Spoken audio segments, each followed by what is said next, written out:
ಸಂಬಂಧಗಳ ಬಗ್ಗೆ ಸರಿಯಾಗಿ ನಾವು ತಿಳ್ಕೊಳ್ಳದೆ, ರಿಲೇಶನ್ಶಿಪ್ ಬಗ್ಗೆ ನಾವು ಸರಿಯಾಗಿ ಅದನ್ನು ಅರ್ಥ ಮಾಡಿಕೊಳ್ಳದೆ ಎಷ್ಟೋ ಕರ್ಮ ಬಂಧನಕ್ಕೆ ನಾವು ಒಳಪಡ್ತೀವಿ. ಇವತ್ತು ನೋಡೋಣ, ವಾಟ್ ಈಸ್ ರಿಲೇಶನ್ಶಿಪ್. ನಿಜವಾಗ್ಲೂ ಇವತ್ತು ರಿಲೇಶನ್ಶಿಪ್ಪು ಯಾಕೆ, ಏನು, ಹೇಗೆ ಕೆಲಸ ಮಾಡುತ್ತೆ, ಇದು ನೋಡ್ಬೇಕಾದ್ರೆ ಪ್ರತಿಯೊಬ್ಬರೂ ಬೇರೆ ಯಾರ್ದು ನೋಡೋದು ಬೇಡ, ನಮ್ಮ ಜೀವನದಲ್ಲೇ ನೋಡ್ಕೊಳ್ಳೋಣ. ನಮ್ಮ ಜೀವನದಲ್ಲಿ ನಾವು ಹೇಳ್ತೀವಿ ಇವರೆಲ್ಲ ನಮ್ಮ ರಿಲೇಟಿವ್ಸ್ ಅಂತ, they are related to me. ಇವರೆಲ್ಲ ಹತ್ತಿರದವರು, ದೇ ಆರ್ ಆಲ್ ರಿಲೇಟಿವ್ಸ್. ಇವರು ಪರಿಚಯ ಅಷ್ಟೇ, ಇವ್ರ ರಿಲೇಟಿವ್ಸ್ ಅಲ್ಲ. ಇದು ಇಷ್ಟು ವರ್ಷದಿಂದ ಪರಿಚಯ, ತುಂಬ ಬೇಕಾದವರು, ಆದರೆ ಇವರು ರಿಲೇಟಿವ್ಸ್ ಅಲ್ಲ. ಈ ಥರ ನಾವು ಡಿಸ್ಟಿಂಗ್ವಿಷ್ ಮಾಡ್ತೀವಿ. ಇದನ್ನು ಡಿಸ್ಟಿಂಗ್ವಿಷ್ ಮಾಡಿದಾಗ ನಾವು ರಿಲೇಷನ್ ಅಂತ ಹೇಳಿದ್ದು ಯಾವ ಬೇಸ್ ಇಟ್ಕೊಂಡು ಹೇಳಿರ್ತೀವಿ ಅಂದರೆ, ಒಂದು ಲೇಬಲ್.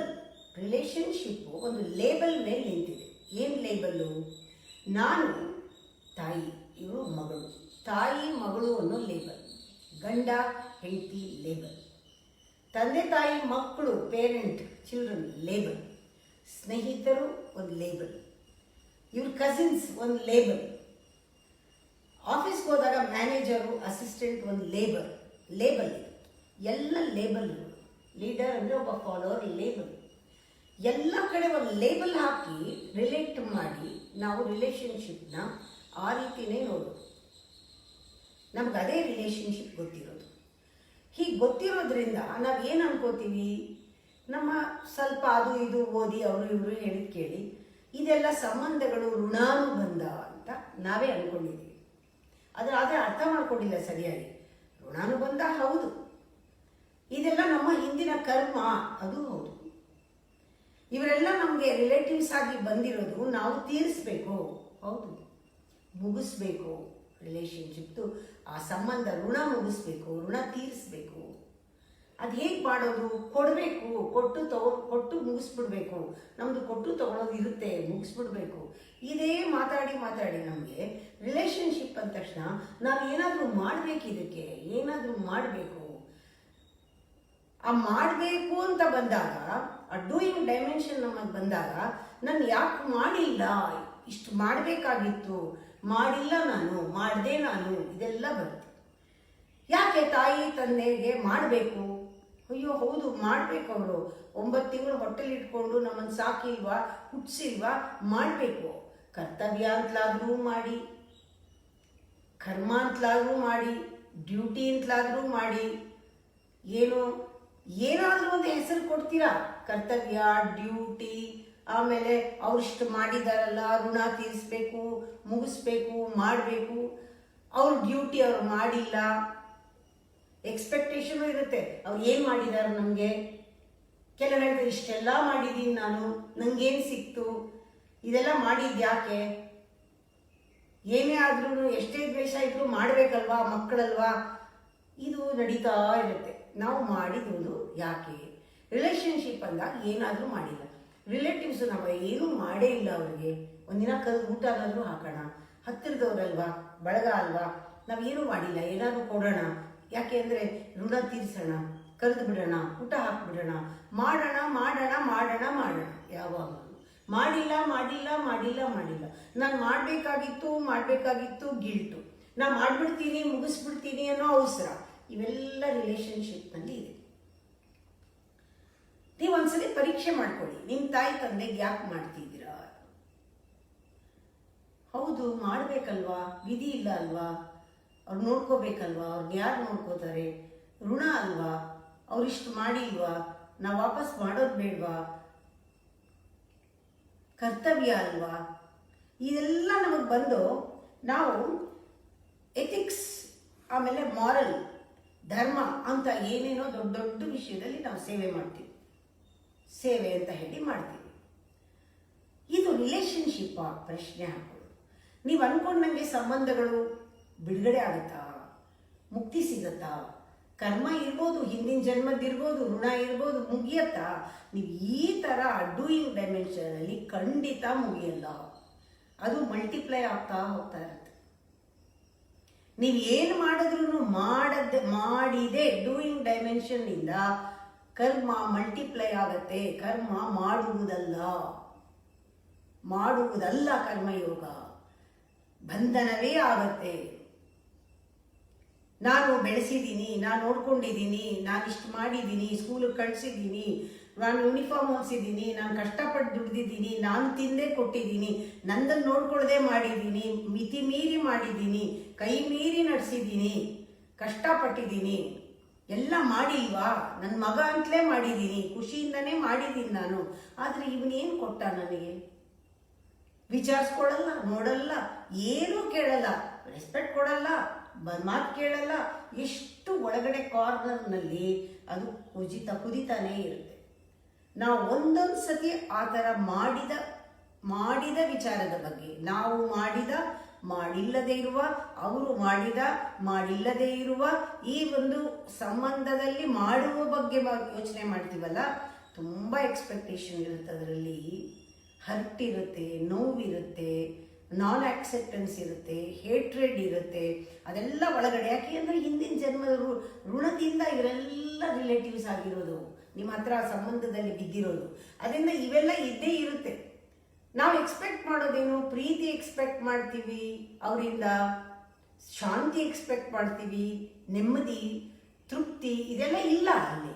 ಆದರೆ ನಾವು ಎಕ್ಸ್ಪೆಕ್ಟ್ ಮಾಡ್ತೀವಿ, ನಮ್ಗೆ ಅನ್ಸುತ್ತೆ ಇದೆಲ್ಲ ಮಾಡಿದ್ರೆ ಸಿಗುತ್ತೇನೋ, ಅವ್ರು ನಾಳೆ ಏನಾದ್ರು ಕೊಡ್ತಾರೇನೋ, ಅವ್ರು ಚೆನ್ನಾಗಿರ್ತಾರೋ, ಹೋಗ್ಲಿ ಏನೂ ಮಾಡೋದು ಬೇಡ, ಅವ್ರು ಚೆನ್ನಾಗಿರ್ಲಿ. ಅವ್ರು ಚೆನ್ನಾಗಿಲ್ದಿರ ನಾವು ಇಷ್ಟೆಲ್ಲ ಮಾಡೋರು ಹಂಗಿದಾರಲ್ಲ, ಚೆನ್ನಾಗಿಲ್ವಲ್ಲ, ಅದು ಕೂಡ ಒದ್ದಾಟ. ನನಗೆ ಮಾಡದೇ ಇದ್ರೂ ಪರವಾಗಿಲ್ಲ ಅನ್ನೋ ಒದ್ದಾಟ. ಈ ಒದ್ದಾಟ ಯಾಕೆ ಹೀಗಾಗ್ತಾ ಇದೆ? ಇಲ್ಲಿ ಏನು ಮಿಸ್ ಆಗಿದೆ? ಸಂಬಂಧ ಸರಿ ಇಲ್ವಾ? ಯಾವ ರೀತಿ ಸಂಬಂಧ ಅಂದರೆ,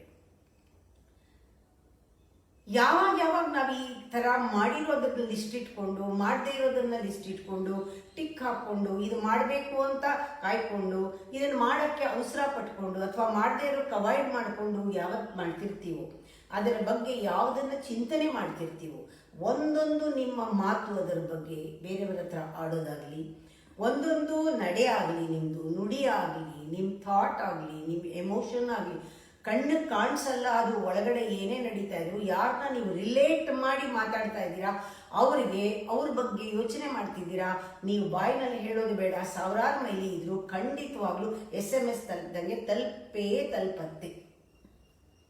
you are exchanging your vibration, you are exchanging your negative thought, you are exchanging your ಒಳಗಡೆ ತೃಪ್ತಿ ಇಲ್ಲದಿರೋದು, ಅತೃಪ್ತಿ, ಅಸಹನೆ ಎಲ್ಲ ಮೇಲೆ. ನಾನು ಚೆನ್ನಾಗಿದ್ದೀನಿ ಅಂದ್ರೂ ಕೂಡ ಒಳಗಡೆ ಎಲ್ಲೋ ಕಾರ್ನರ್ನಲ್ಲಿ ಇರುತ್ತಲ್ಲ, ಇವು ನನಗೇನು ಮಾಡಿಲ್ಲ, ನನ್ನ ಮಗ ನನ್ನ ರೆಸ್ಪೆಕ್ಟ್ ಮಾಡಿಲ್ಲ, ಕೇಳಿಲ್ಲ, ನೋಡಿಲ್ಲ, ಕೊಟ್ಟಿಲ್ಲ, ಅದು ಖಂಡಿತವಾಗ್ಲೂ ಅವ್ರಿಗೆ ತಲುಪತ್ತೆ.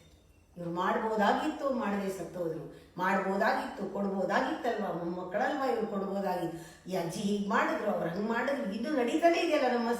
ಅವ್ರು ಯಾವುದೇ ರೂಪದಲ್ಲಿದ್ರು, ಅವ್ರು ಇದ್ರು ಇಲ್ಲದೆ ಇದ್ರು, ಬೇರೆ ರೂಪ ತಗೊಂಡಿದ್ರು, ತಲುಪತ್ತೆ. ನಿಮ್ಮ ಥಾಟ್ ಒಂದ್ಸತಿ ಹುಟ್ಟಿದ ಮೇಲೆ ಯಾರಿಗೋಸ್ಕರ ಹುಟ್ಟಿದ್ಯೋ ಅವ್ರಿಗೆ ತಲುಪತ್ತೆ ಅನ್ನೋ ಒಂದು ಡೀಪರ್ ಲೆವೆಲ್ ಸ್ಟಡಿ ನಿಮಗೆ ಬರಲೇಬೇಕು ಸಂಬಂಧ ತಿಳ್ಕೊಳ್ಬೇಕಾದ್ರೆ.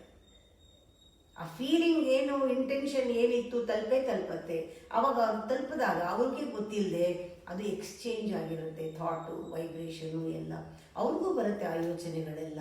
ನಾನೇನೂ ಮಾಡಿಲ್ಲ, ಮಾಡಬೇಕಾಗಿತ್ತು, ನಮ್ಮ ತಾಯಿಗೆ ಏನೂ ಮಾಡಿಲ್ಲ, ಗಿಲ್ಟ್ ಹುಟ್ಟತ್ತೆ ಅವರಲ್ಲಿ ಭಯ ಹುಟ್ಟತ್ತೆ, ಅವರಲ್ಲೆಲ್ಲ ಇದು ಸ್ಯಾಟಿಸ್ಫ್ಯಾಕ್ಷನ್ ಇರಲ್ಲ. ಅವ್ರಿಗೂ ಅದೆಲ್ಲ ಬರ್ಸೋದು ನಾವೇ. ಅವ್ರು ಆ ಥರ ಯೋಚನೆ ಮಾಡಿದಾಗ ಪುನಃ ಆ ಥಾಟ್ ಎಲ್ಲ ನಮಗೆ ಬರುತ್ತೆ. ಈ ಥರ ನಡೀತಾ ಇದ್ರೆ ಯಾವ ರಿಲೇಶನ್ಶಿಪ್ ಒಂದೇ ಜನ್ಮಕ್ಕೆ ಮುಗಿಯೋದಿಲ್ಲ. ಅದಕ್ಕೆ ಎಷ್ಟೋ ಸತಿ ಅಂತ ಹೇಳುವಾಗ ನಾವು ಮಾಡದೆ ಅವರು ಮಾಡಿದ್ದಾರೆ ಅನ್ನೋಕ್ಕಿಂತ ಅವ್ರು ಮಾಡೋದು ಬೇಕಿಲ್ಲ, ಅವರು ಹೇಗೆ ಮಾಡಿದ್ದೀರಾ, ನೀವು ಯಾವ ಸ್ಥಿತಿನಲ್ಲಿ ಮಾಡಿದ್ದೀರಾ, ಶಾಂತವಾಗಿದ್ರ ಮಾಡುವಾಗ, ಸಂತೋಷವಾಗಿದ್ರ ಮಾಡುವಾಗ, ಸ್ಟೇಬಲ್ ಆಗಿದ್ರ ಮಾಡುವಾಗ, ನಿಮ್ಮ ಮನಸ್ಸು ಯಾವ ಸ್ಥಿತಿನಲ್ಲಿ ಇತ್ತು ಮಾಡುವಾಗ, ಸಮಾಧಾನವಾಗಿದ್ರ, ನಿಮ್ಮ ವೈಬ್ರೇಷನ್ ಪಾಸಿಟಿವ್ ಇತ್ತ. ನಾನು ಆ ಥರ ಒಳಗಡೆ ಫೀಲಿಂಗ್ ಕೊಟ್ಟು ಮಾಡೇ ಇಲ್ಲ. ಆ ಫೀಲಿಂಗ್ ಕೊಟ್ಟು ಮಾಡಿದಾಗ್ಲೇ ನಿಮಗೆ ನಿಜವಾದ ಸಂಬಂಧ ಅರ್ಥ ಆಗೋದು. ಸಂಬಂಧ ಲೇಬಲ್ನಲ್ಲಿ ಇಲ್ಲ. ನೀವು ಯಾವತ್ತಾದರೂ ಲೇಬಲ್ ಬಿಟ್ಟು ಸಾಕ್ಷಿಯಾಗಿ ನಿಂತ್ಕೊಂಡು ಸಂಬಂಧಗಳನ್ನು ನೋಡಿ ನಿಜವಾದ ಪ್ರೇಮ ಕೊಡೋಕ್ಕಾಗತ್ತೆ. ಲೇಬಲ್ ಇಂದಾನೇ ಎಲ್ಲ ತೊಂದರೆ ಬರೋದು.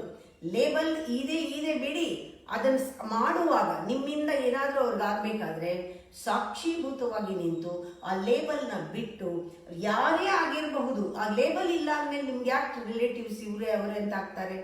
ಲೇಬಲ್ ಇರೋದಕ್ಕೆ ತಾನೇ ಇವ್ರ ಅಣ್ಣ ತಮ್ಮ ಅಕ್ಕ ತಂಗಿ ಮಗಳು ಬರೋದು. What is relationship? Relationship is, ಇದು ಒಂದು ಆತ್ಮ ಈ ದೇಹದಲ್ಲಿ ಈ ರೋಲ್ನ ಮಾಡ್ತಾ ಇದೆ, ಈ ಪಾತ್ರನ ಮಾಡ್ತಾ ಇದೆ. ಈ ಆತ್ಮ ಈ ಆತ್ಮದ ಜೊತೆಗೆ ಯಾವಾಗ ಕನೆಕ್ಟ್ ಆಗುತ್ತೋ ಅಲ್ಲಿ ಸಂಬಂಧ ಪ್ರಾರಂಭ ಆಯಿತು. ಅದು ದೈವಿಕವಾದ ಸಂಬಂಧ, ಅದು ಸಮಯಕ್ಕೆ ಬಂದ. ಅದನ್ನು ಅಳಿಸೋದಕ್ಕೆ ಯಾರ ಕೈಗೂ ಆಗಲ್ಲ. ಈ ತರ ಸಂಬಂಧಗಳು ಕಿತ್ತೋಗುತ್ತವೆ 2 ದಿವಸದಲ್ಲಿ. ಗಂಡ ಹೆಂಡತಿ ಇರ್ಬೋದು, ತಾಯಿ ಮಕ್ಕಳು ಇರ್ಬೋದು, ಯಾವುದಿಲ್ಲ, ಬರೀ ಹೆಸರಷ್ಟೇ, ಲೇಬಲ್ ಅಷ್ಟೇ, ಯಾವುದೂ ಉಳಿಯೋದಿಲ್ಲ. ಶಾಶ್ವತವಾಗಿ ನಮಗ್ ಬೇಕಾದ ಅವರಿಂದ ಸಿಗಲ್ಲ, ಅವ್ರಿಗೆ ಬೇಕಾದ ನಾವು ಕೊಡಕ್ಕಾಗಲ್ಲ. ಸಮಯಕ್ಕೆ ಬಂದ ಅಂತ ಯಾಕೆ ಹೇಳಿರೋದು? ಬಂಧನ ಅಲ್ಲ, ಇದು ಆತ್ಮ ಸಂಬಂಧ. ಆತ್ಮ ಸಂಬಂಧಕ್ಕೆ ಅಡ್ರೆಸ್ ಇಲ್ಲ, ಎಲ್ಲರೂ ಆತ್ಮಗಳೇ. ಆದರೆ ಈಗ ನಮ್ಮ ಕರ್ಮದಿಂದ ಅವರು ಈಗ ಈ ಪಾತ್ರದಲ್ಲಿ ನನ್ನ ಜೊತೆ ಕನೆಕ್ಟ್ ಆಗಿದ್ದಾರೆ. ನಾನು ಮಾಡಬೇಕಾದ್ರೆ, ತೀರಿಸ್ಬೇಕಾದ್ರೆ, ಇದನ್ನ ಮುಗಿಸ್ಬೇಕಾದ್ರೆ ಪಾತ್ರಕ್ಕೆ ಅಂಟ್ಕೊಳ್ಳದೆ ಮಾಡಬೇಕು. ಪಕ್ಕಕ್ಕೆ ಇಟ್ಬಿಟ್ಟು ಸಾಕ್ಷಿಯಾಗಿ ಮಾಡಿ ನೋಡಿ. ಆವಾಗ ನಿಮ್ಮ quality of thought towards it, the quality, ನೀನು ಮಾಡುವ ಒಂದು ಕೆಲಸದ ಹಿಂದೆ ಯಾವ ರೀತಿ ಎಕ್ಸ್ಪೆಕ್ಟೇಷನ್ ಇರಲ್ಲ. ಯಾವಾಗ ಎಕ್ಸ್ಪೆಕ್ಟೇಷನ್ ಇಲ್ಲ, ಆಕ್ಸೆಪ್ಟೆನ್ಸ್ ಇರುತ್ತೆ, ರೆಸ್ಪೆಕ್ಟ್ ಇರುತ್ತೆ, ಲವ್ ಇರುತ್ತೆ. ನೀನು ಮಾಡುವಾಗ ಏನೋ ಒಂದು ವಿಶೇಷವಾದ ತಾಡಣಗಳಿರುತ್ತೆ ಅದರೊಳಗೆ. ಆ ವೈಬ್ರೇಷನ್ ಅವರಿಗೆ ತಲುಪಿದಾಗ ಅವ್ರಿಗೆ ತೃಪ್ತಿ ಆಗುತ್ತೆ. ಆ ಸೋಲ್ ಏನ್ ಬೇಕು ಅದು ಸಿಕ್ಕಿರುತ್ತೆ. ಅವ್ರು ಇನ್ನೊಂದು ಮಾತಾಡುವಾಗ ನಿನಗೆ ಒಳ್ಳೇದನ್ನೇ ಮಾತಾಡಬೇಕು. ಇದು ಈ ಒಂದು ಕಣ್ಣಿಗೆ ಕಾಣದೇ ಇರೋ ಲೆವೆಲ್ನಲ್ಲಿ ಒಂದು ನೆಟ್ವರ್ಕಿಂಗ್ ನಡೀತಾ ಇದೆ. ಅದನ್ನ ಯಾರು ಗ್ರಹಿಸ್ತಾರೋ, ನಾನು ಅದನ್ನೇ ಒಂದು ಕೆಲವು ಪ್ರಶ್ನೆ ಕೇಳಿದೆ. ಇವರೆಲ್ಲ ಗುಡ್ಡಕ್ಕೆ ಬಂದು ನಾವೆಲ್ಲ ಬಂದು ಸೇವೆ ಮಾಡ್ತಾ ಇದ್ದೀವಿ. ಸೇವೆ ಮಾಡ್ತಾ ಇದ್ದಾಗ ನಾನು ಇಷ್ಟೋ ಸತಿ ಅನ್ಕೊಳ್ತೀನಿ, ಇವ್ರು ಇದನ್ನ ಮಾಡಿದ್ರು ಅಂತ ಹೇಳೋದು ಬೇಡ. ಅಂದ್ರೆ ಅವ್ರು ಎಕ್ಸ್ಪೆಕ್ಟ್ ಮಾಡೋದು ಅದನ್ನೇನೆ. ಹೇಳಿದಾಗ ಅವ್ರಿಗೆ ಒಂಥರ ಕನೆಕ್ಷನ್ ಆಗುತ್ತೆ. ಗುಡ್ಡ ನೋಡಿ, ನೀನ್ ಇಷ್ಟೆಲ್ಲ ಗುಡ್ಡಕ್ಕೆ ಮಾಡಿದ್ಯಾ, ನೀನು ಕಸ ಗುಡಿಸಿದ್ಯಾ, ನೀನು ತೊಳೆದಿದ್ಯಾ ಪಾತ್ರೆ, ನೀನು ಟಾಯ್ಲೆಟ್ ತೊಳೆದಿದ್ಯಾ, ನೀ ದೇವಸ್ಥಾನ ಒರೆಸಿದ್ಯಾ, ನೀನು ಇಷ್ಟೆಲ್ಲ ಸೇವೆ ಮಾಡಿದ್ಯಾ ಅಂದಾಗ ಆ ಕನೆಕ್ಟ್ ಆಗುತ್ತೆ. ಅಂದ್ರೆ ಮಾಡುವುದು ಎಷ್ಟು ಚೆನ್ನಾಗಿ ಕನೆಕ್ಟ್ ಆಗತ್ತೆ ನೋಡಿ. ಇದು ಮೇಲ್ಮೇ, ನನಗೆ ಇದು ಚೆನ್ನಾಗಿ ಅರ್ಥ ಆಗತ್ತೆ. ಇದು ಮೇಲ್ಮೇಲೆ ಕನೆಕ್ಟ್ ಮಾಡೋದು. ತೀರಾ ಕಳೆದೋಗುತ್ತಲ್ಲ ಅಂತ ಹಾಗೆ ಹೇಳಿದಾಗ ಅವ್ರು ಹೌದಲ್ವಾ, ನಾನು ಇಷ್ಟು ಮಾಡಿದ್ದೀನಲ್ವಾ, ನನ್ನ ಋಣ ಇದೆ ಅಲ್ವಾ ಅಂತ ಮತ್ತೆ ಬರ್ತಾರೆ. ಆದರೆ ನಿಜವಾಗ್ಲೂ ಈ ಮಾಡಿದ್ರಿಂದ ಆಗಲ್ಲ. ಅವರು ಮಾಡುವಾಗ ಅವರ ಭಾವನೆ ಏನಿತ್ತು ಅದೇ ನಮ್ಮ ಪಾಠ. ಮಾಡುವಾಗ ಮಾಡೋದು ಮುಖ್ಯ ಅಲ್ಲ, ಹೌ ಯು ಡಿಡ್ ಇಟ್. ಎಷ್ಟು ಮಾಡದೆ ಮುಖ್ಯ ಅಲ್ಲ, ಎಷ್ಟು ಭಾವನೆ ಕೊಟ್ಟೆ, ಎಷ್ಟು ಫೀಲಿಂಗ್ ಇತ್ತು, ಎಷ್ಟು ನಿನ್ನ ಕನೆಕ್ಷನ್ ಆಯಿತು ಗುಡ್ಡಕ್ಕೆ. ಆ ಥರ ಆಗಿದ್ರೆ ನೀವು ಹೊಗಳದೇ ಇರೋ ಅವ್ರಿಗೆ ಕನೆಕ್ಷನ್ ಇದೆ, ಸಂಬಂಧ ಇದೆ, ಅವ್ರು ಭಾವಿಸ್ಕೊಂಡಿದ್ದಾರೆ, ಅವರು ಭಾಗ ಆಗಿದ್ದಾರೆ. ಯಾರು ತಳ್ಳಿದ್ರು ಅವ್ರು ಹೋಗಕ್ಕೆ ಸಾಧ್ಯ ಇಲ್ಲ. ಯಾಕೆಂದ್ರೆ ಅವ್ರ ಫೀಲಿಂಗ್ಸು, ಅವ್ರ ಎಮೋಷನ್ಸು ಕನೆಕ್ಟ್ ಆಗಿದೆ. ಈ ಗುಡ್ಡದ ಆತ್ಮದ ಜೊತೆಗೆ ಕನೆಕ್ಟ್ ಮಾಡ್ಕೊಂಡಿದ್ದಾರೆ ಅವರು. ಅವ್ರಿಗೆ ಗೊತ್ತಿಲ್ಲ ಅದು, ಅವ್ರು ಏನು ಮಾಡೋದು ಬೇಕಿಲ್ಲ, ಗುಡ್ಡದಿಂದ ಅವ್ರಿಗೆ ಏನೂ ಆಗೋದು ಬೇಕಿಲ್ಲ, ಅವರಿಂದ ಗುಡ್ಡಕ್ಕೆ ಏನೂ ಆಗೋದು ಬೇಕಿಲ್ಲ. ಆದ್ರೆ ಅವರಿಗೆ ಆ ಸೆಳೆತ, ಆ ವೈಬ್ರೇಷನ್ನು, ಆ ಫೀಲಿಂಗು, ನಂದು ಅನ್ನೋ ಭಾವನೆ, ರೆಸ್ಪೆಕ್ಟು ಎಲ್ಲ ಇದೆ. ಯಾಕಿದೆ? ಅವ್ರು ಮಾಡೋದು ಇಂಪಾರ್ಟೆಂಟ್ ಇಲ್ಲ, ಅವರಿಗೆ ಅವರಲ್ಲಿ ಕನೆಕ್ಷನ್ ಆಗಿದೆ. ಅದೇ ಮಾತನ್ನ ಇಲ್ಲೊಬ್ರು ಪೂಜಾರಿಗಳಿದ್ರು, ಭಟ್ರು, ಬಹಳ ಪ್ರಾರಂಭದಿಂದ ಭಟ್ರು ಕೆಲಸ ಮಾಡ್ಕೊಂಡು ಹೋಗ್ತಾ ಇದ್ರು. ಅವ್ರಿಗೆ ಬೇರೆ ಕಡೆ ಇನ್ನೊಂದಿಷ್ಟು ಹಣ ಜಾಸ್ತಿ ಬಂದಾಗ, ಇಷ್ಟು ವರ್ಷ ಮಾಡಿದವರು, 15 ವರ್ಷ 20 ವರ್ಷ ಮಾಡಿದವರು, ನಾನು ಹೋಗ್ತೀನಿ, ನಾನು ಹೋಗ್ಬೇಕು, ನೀವು ಕೊಟ್ಟಿದ್ದ ಹಣ ಸಾಲದು, ನನಗೆ ಕಷ್ಟ ಇದೆ, ನಾನು ಹೋಗ್ತೀನಿ ಅಂತ ಹೇಳಿದಾಗ ನನಗೆ ಬೇಜಾರಾಗಲಿಲ್ಲ. ಅವರಿಗೆ ಅವ್ರ ಜೀವನ ನೋಡ್ಕೊಳ್ತಾರೆ. ಅವರಿಗೆ ಹಣ ಜಾಸ್ತಿಯಲ್ಲಿದೆ, ಮಕ್ಕಳಿದ್ದಾರೆ, ಮರಿ ಇದ್ದಾರೆ, ನಾನು ಕೊಡೋಕ್ಕಾಗಲ್ಲ, ಅಷ್ಟೊಂದು ಬೇರೆ ಯಾರಾದ್ರೂ ಕೊಡ್ತಾರಲ್ಲ, ಚೆನ್ನಾಗಿರಲಿ, ಅದೆಲ್ಲ ಬೇರೆ ವಿಚಾರ. ಆದರೆ ಒಂದು ಪ್ರಶ್ನೆ ನಾನು ಕೇಳಲೇಬೇಕಾದ್ದು ಕೇಳಿದೆ. ಏನು ಕೇಳಿದೆ? ನೀವು ಇಲ್ಲಿ ಪ್ರಾರಂಭದಿಂದ ಈ ಒಂದು ವಿಗ್ರಹಕ್ಕೆ ಪೂಜೆ ಮಾಡ್ತಾ ಇದ್ದೀರಾ, ಅದಕ್ಕೆ ಎಷ್ಟೊಂದು ಮಾಡಿದ್ದೀರಾ, ನೀವು ತೊಳೆದಿದ್ದೀರಾ, ದೇವಸ್ಥಾನ ಮಾಡಿದ್ದೀರಾ, ಅಲಂಕಾರ ಮಾಡಿದ್ದೀರಾ, ಮಂಗಳಾರತಿ ಮಾಡಿದ್ದೀರಾ, ಅಭಿಷೇಕ ಮಾಡಿದ್ದೀರಾ, ಗಂಟೆ ಹೊಡೆದಾಗಿಂದ ಹಿಡಿದು ದೇವಸ್ಥಾನ ಬಾಗಿಲು ಹಾಕೋವರೆಗೂ ಮಾಡಿದ್ದೀರಾ. ನಿಮಗೆ ಇವತ್ತು ಹೋಗುವಾಗ ಮಾಡಿದಾಗ ಈ ವಿಗ್ರಹದ ಜೊತೆಗೆ ಸಂಪರ್ಕ ಬರಲಿಲ್ವಾ? ಇಷ್ಟು ಮಾಡಿದಾಗ ನಿಮಗೆ ಭಾವನೆಗಳು ಏಳಲಿಲ್ವಾ? ಇದರ ಜೊತೆಗೆ ಕನೆಕ್ಷನ್ ಆಗಲಿಲ್ವಾ? ನಿಮಗೆ ಎಫಿನಿಟಿ ಬಿಟ್ಟು ಹೋಗ್ತಾ ಇದ್ದೀನಲ್ಲ ಅನ್ನೋ ಭಾವ, ಕನೆಕ್ಷನ್, ಆತ್ಮ ಜೋಡಿಸಿಲ್ವಾ, ಅಲ್ಲಿ ಏನೋ ಫೀಲಿಂಗ್ ಬರಲಿಲ್ವಾ, ಟಾಟಾ ಮಾಡಿಬಿಟ್ಟು ಹೊಟ್ಟೋಗಕ್ಕಾಗತ್ತಾ? ನಂಗೆ ಆಶ್ಚರ್ಯ ಆಯಿತು ಅವ್ರು ಹೋದಾಗ. ಇದು ಹೌದಾ? ಇದು ಮಾಡೋದಾ? ಈ ಥರ ಮಾಡಿದಾಗ ಬಂಧನ ಆಗಲ್ವಾ? ಇದು ಪೂಜೆನಾ? ಇದು ಸಂಬಂಧನಾ? ಇದು ಪ್ರಶ್ನೆಗಳೆಲ್ಲ ನನಗೆ ಬಂದು ಇಂಟ್ರಾಸ್ಪೆಕ್ಟ್ ಮಾಡ್ತಾ ಬಂದಿರೋದಿದು. ಎಲ್ಲಿ ಭಾವನೆ ಇಲ್ಲ ಅಲ್ಲಿ ಮಾಡುವ ಡೈಮೆನ್ಷನ್ ಇದೆ ಹೊರತು ಅಲ್ಲಿ ಎಕ್ಸ್ಪೆಕ್ಟೇಷನ್ ಇದ್ದೇ ಇರುತ್ತೆ,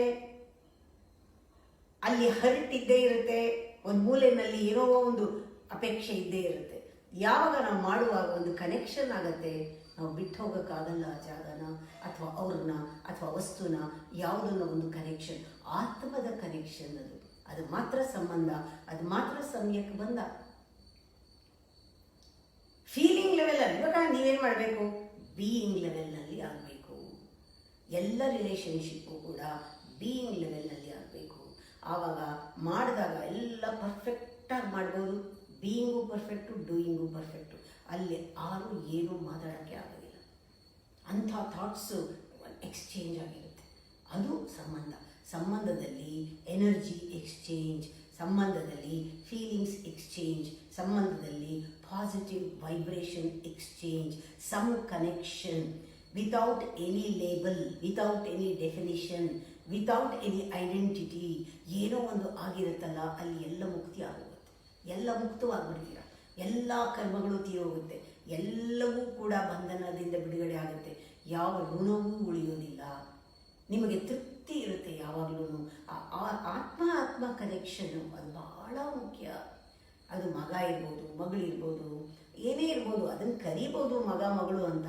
ಮಾಡಬೇಕಾದ್ರೆ, ಅವ್ರಿಗೆ ಮಾಡಬೇಕಾದ್ರೆ ಸುಮ್ಮನೆ ಮಾಡಿ, ಖುಷಿಯಿಂದ ಮಾಡಬೇಡಿ. ಮಾಡದೆ ಅಂತ ಇನ್ನೊಂದು ಸತಿ ನಿಮಗೆ ಬರಬಾರ್ದು.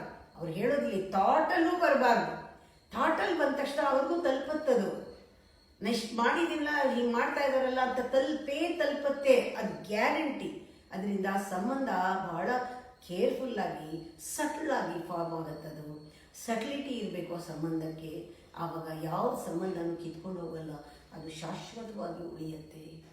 ಶಾಶ್ವತವಾಗಿ ಎಲ್ಲ ಫೀಲ್ ಇರುತ್ತಲ್ಲ, ಆ ಫೀಲ್ ನಮ್ಮನ್ನು ಉಳಿಸುತ್ತೆ, ನಮ್ಮನ್ನು ಬೆಳೆಸುತ್ತೆ. That is how you should enhance your relationship. Relationship ಇದೆ ಯಾವುದೋ ಕರ್ಮದಿಂದ. ಅದನ್ನು ಎನ್ಹ್ಯಾನ್ಸ್ ಮಾಡೋದು ಅಂದರೆ, ಬೆಳೆಸೋದು ಅಂದರೆ, ನಿಕಟವಾಗಿ ಬೆಳೆಸೋದು ಅಂದರೆ ಅದನ್ನು ಬಲ ಕೊಡಬೇಕು. ನಾನೆಲ್ಲ ಮಾಡಬೇಕು, ಇಷ್ಟೆಲ್ಲ ಮಾಡಿದ್ರೆ ನಾವು ಸ್ಟ್ರಾಂಗಾಗಿ ರಿಲೇಷನ್ಶಿಪ್ ಆಗುತ್ತೆ. ಆಗಲ್ಲ. ನೀವು ಮಾಡಿದಷ್ಟು ಮಾಡಿದೆ ಅಂದಷ್ಟು ಹಾಳಾಗತ್ತೆ ರಿಲೇಷನ್ಶಿಪ್. ಯಾಕೆಂದ್ರೆ ನಿಂಗೆ ತೃಪ್ತಿ ಇಲ್ಲ. ರಿಲೇಷನ್ಶಿಪ್ ತೃಪ್ತಿ ಕೊಡಲ್ಲ.